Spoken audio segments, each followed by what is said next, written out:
आदरणीय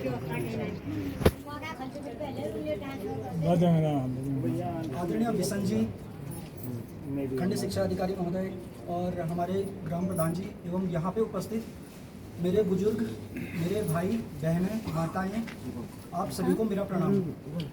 मेरा नाम आशीष रौतेला है और मेरी आपके जो धारचूला तहसील है उसमें नई नियुक्ति हुई है। अभी मुझे एक भी महीना यहाँ पे नहीं हुआ है।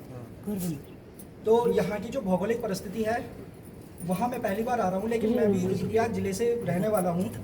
मेरा ज़िला जो है वो भी पहाड़ों में आता है और मैंने भी इसी तरीके से अपनी 12वीं तक की पढ़ाई जो है वो राजकीय इंटर कॉलेज से करी है। तो मैं ये समस्या भली भांति समझता हूँ। हमारे विद्यालय में भी शिक्षकों का बहुत अभाव रहता था और हमारे टाइम पे तो मतलब आजकल थोड़ा बहुत ऑनलाइन भी है, हालांकि यहाँ पे इंटरनेट की कितनी सुविधा है मुझे नहीं पता, लेकिन हम उस दौर से हम भी गुजरे हैं।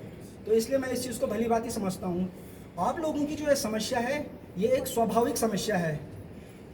जो हमारे ज़िले के या हमारे क्षेत्र के जो पिछड़े इलाके हैं, यहाँ पे शिक्षा ही मुझे एकमात्र ऐसा जरिया लगता है जिससे कि इस जगह के, इस समाज के और यहाँ की जो भौगोलिक दशाएं उनका विकास हो सकता है। मैं खुद एक रुद्रप्रयाग के दूर दराज क्षेत्र से आता हूँ, तो इसलिए मैंने जब हमारे एसडीएम साहब ने बताया, या मैंने भी यूट्यूब में न्यूज़ चैनल के माध्यम से यहाँ पे देखा कि अनशन चल रहा है, तो मैंने सर से इस बारे में भी बात करी थी।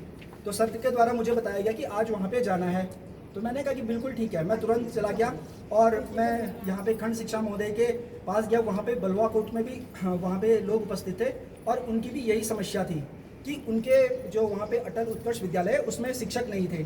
तो पहले हम लोगों ने उनकी व्यवस्था, उनकी समस्या सुनी, उन्होंने हमें ज्ञापन दिया, उसके बाद हम यहाँ आए। इसलिए यहाँ आने में हमें थोड़ा सा विलम्ब हो गया, इसके लिए मैं आप सभी से क्षमा प्रार्थी हूँ।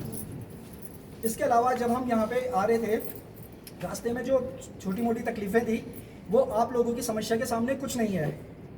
मैं समझ सकता हूँ कि किस तरीके से यहाँ पे आप लोग जीवन यापन करते होंगे इतने दूर दराज क्षेत्र में।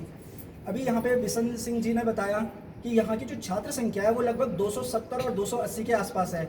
ये अपने आप में आज की डेट में जो सरकारी विद्यालय हैं उनमें बहुत बड़ा नंबर रखता है।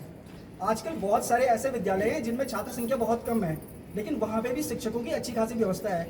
लेकिन यहाँ पे तो जो छात्र संख्या है वो बहुत ज़्यादा है और उसमें अधिकतर हमारी जो है वो बहनें हैं यहाँ पे।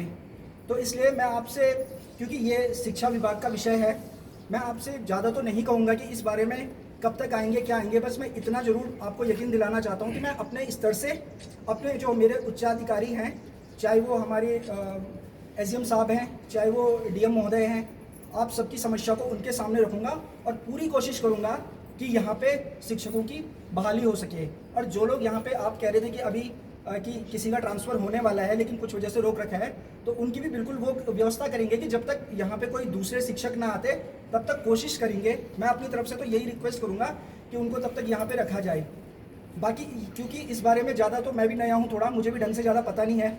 मैं भी आगे जो हमारे उच्चाधिकारी हैं उनसे बात करूँगा, उसी के बाद क्लियर हो पाएगा।